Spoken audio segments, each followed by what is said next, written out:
Hi, I'm Dr. Elaine Kasket. I'm a UK-based counseling psychologist in independent practice, and these are my tips for other practitioners for effective and ethical remote working with your clients during the period of coronavirus and COVID-19 and beyond. If you haven't done remote working very much before, you might have concerns about how far it's possible to have a really strong feeling of presence or co-presence with your clients when you're doing psychotherapy online. There are a lot of things you can do to tweak your setup so that you can achieve a maximum kind of feeling of really being there and approximating what you would have in a face-to-face psychotherapy session. And I'm just going to run through some of those. Okay, so notice the difference between the previous clips and this. This is pretty basic. A lot of photographers will be aware of this kind of thing, but you should really think about where your device is situated. Right now, I'm backlit by this window. When I move my head around like this, you get these flashes and glares, and sometimes, as you can see now, I go into complete darkness so that the person's unable to see my face. And so if you're moving around a lot when you're backlit like this, you're going to get all of these kinds of visual phenomena. Obviously, this is really disruptive and distracting and doesn't lend itself to a good session with your client, partially because it deprives them of the facial cues that they would ordinarily get from you. You'll also notice that I'm sort of moving around. I don't have my device stable here. I'm holding my computer in my hand so I can illustrate the light behind me. Now watch as I come around to this. I'm sitting where the light's on my face and I have a dark room behind me. It's a fairly plain room, so there's not a lot of stuff behind me to distract or detract or give them a lot of information about my home setup. So this is obviously a vastly preferable thing where you can orientate yourself where you're facing a window if you're just doing sort of a head and shoulders kind of thing and have your computer stable. That's great. Another thing to think about is how straight on you're looking at the camera. Right now, I have a collection of four books that my laptop is sitting on, so that my laptop is not just stable, but it's in a situation where I'm looking straight on at the person on the other end of the call.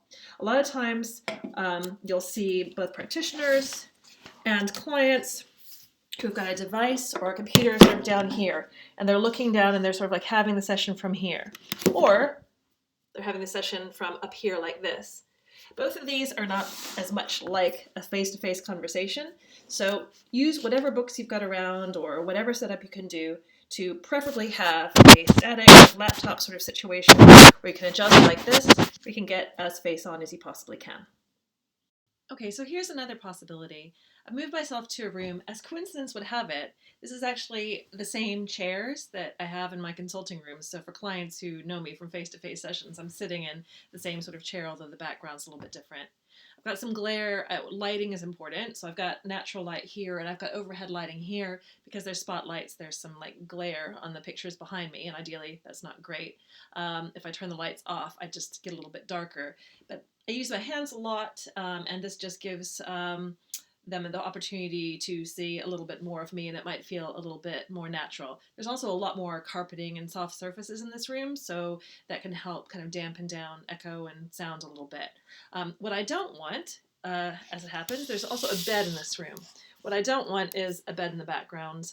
It just feels too personal, a little bit too non-consulting room-ish, so be really aware of the kind of potential significance of what's behind you in the room where you're meeting with your clients. We've all experienced one of the things that can be quite disruptive to the feeling of connection or the interaction is a faulty signal, Wi-Fi signal, poor Wi-Fi, anything that makes you lag or pause or go pixelated. Choice of platform that you're meeting with your clients on can matter here. Personally, I've found Zoom to be the thing that works best for me. But ideally, in terms of what you can do from your end, in addition to selecting a good platform, I prefer to be wired up with an Ethernet cable to the actual modem, to the actual router. On this occasion, I'm working with Wi-Fi because somebody else in my household is using the plugged-in thing, but under other circumstances, I would usually plug my computer directly in, so that at least from my end, there's minimum danger of disruption from Wi-Fi connectivity issues. Where you do have Wi-Fi, try to situate your working area as close as possible to a good strong Wi-Fi signal, and consider what you might be able to do with Wi-Fi boosters throughout your house if your Wi-Fi isn't as widespread throughout your space as you need it to be for a good, strong connection. It felt important to me to be containing and encouraging and facilitative in the language I used and how I communicated to my clients about remote working. I was careful on my website when I changed the text on my website not to say things like unfortunately for the foreseeable. I didn't use words like unfortunately. Instead, I was really clear and positive about the workability of this in these and indeed in any circumstances. The first thing I put in my guidance for remote psychotherapy that I made up for this situation and made downloadable for my website was that technology does make effective psychotherapy possible, that I have experience with this as both as having researched it and having practiced it over the last in excess of a decade to kind of make people feel like I'm a safe pair of hands with the remote psychotherapy. And at the same time, I acknowledge that it's not possible for everyone, that you need the requisite technology, that you need an appropriate level of privacy and safety to be able to do the sessions. And there are some circumstances in which remote psychotherapy might not be possible or might not be recommended. But overall, I try to be positive about the workability of it in all the language that I used. So this is an excerpt from my guidance for remote psychotherapy sessions. As you can see here, I've talked about how technology has moved on a lot since the invention of talking therapies, and that yes, things were done traditionally, before, but now adaptations are happening. And I talk about how remote psychotherapy sessions may be necessary or even preferred right now, and what this document's for. I then go on to give people a little bit of confidence about my experience. I let them know that I've done remote psychotherapy before, and that in fact my master's dissertation happened to be about it. And I just try to give them a little bit of confidence that if we can follow these procedures, then we can have a really satisfactory experience.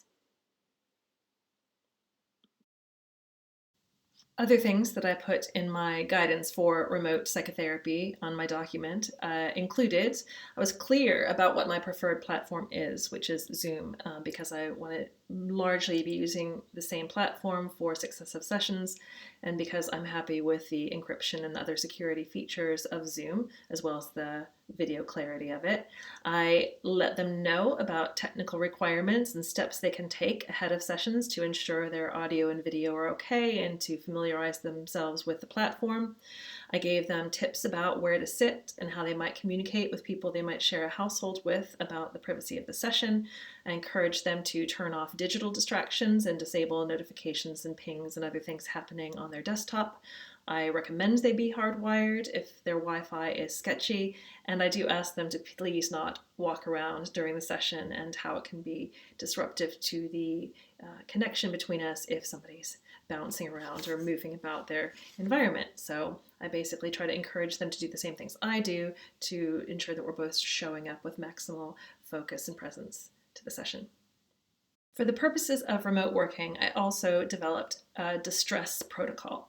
Now, distress protocol is something that we sometimes use in research when you're doing qualitative interviews, sort of saying, these are the steps that I will take if my participants become distressed.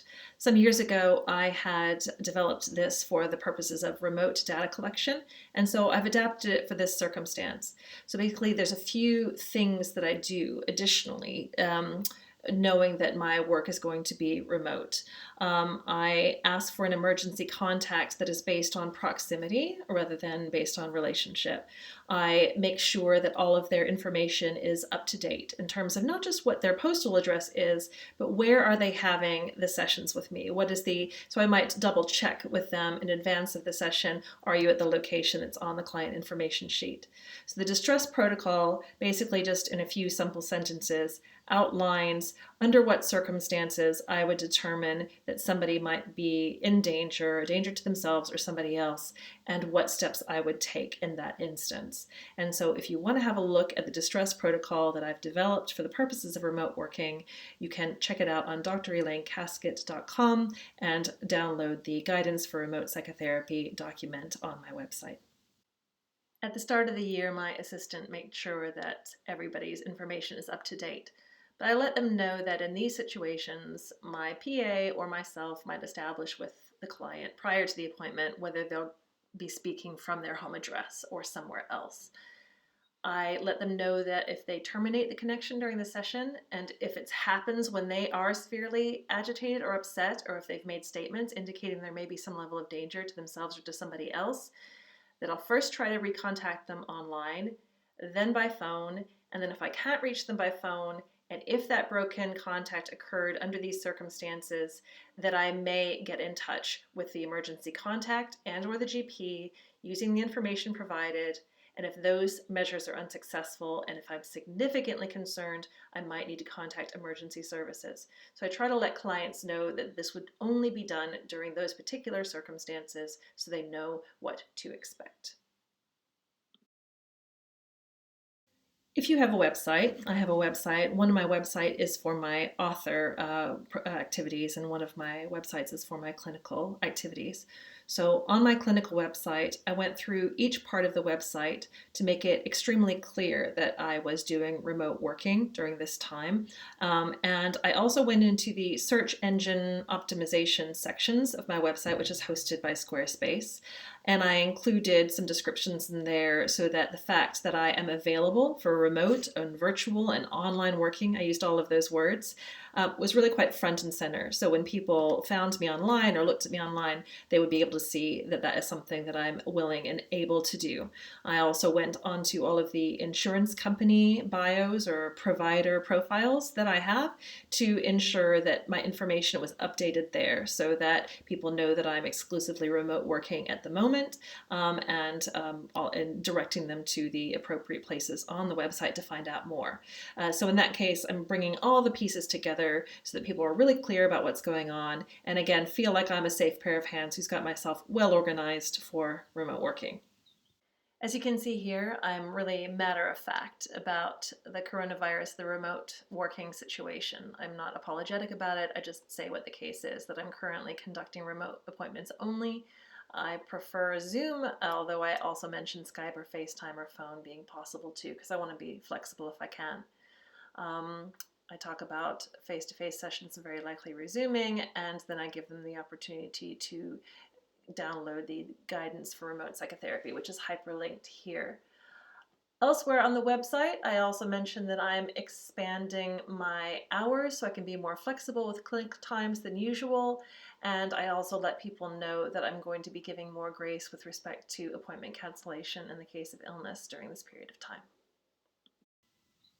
At the time of this video, it's been about 3 weeks since I've been self-isolating or social distancing, and I've been doing my psychotherapy practice exclusively online.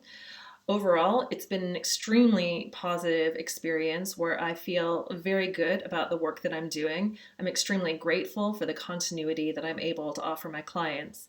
And I continue to feel that these kinds of steps that I've taken and that you might wish to incorporate in your own practice if you haven't, have been a big part of that positive experience, setting me up and my clients up to have the best possible chance of having a real feeling of presence and connectedness during our work together during this time. I hope this has been helpful for you. If there are other things that people are doing to help them evolve and maintain their practice during this time in the best possible way, I know that I and the community of practitioners would love to hear about it. Thanks very much for listening, and share anything you'd like to. You can get hold of me on contact@drelainekasket.com.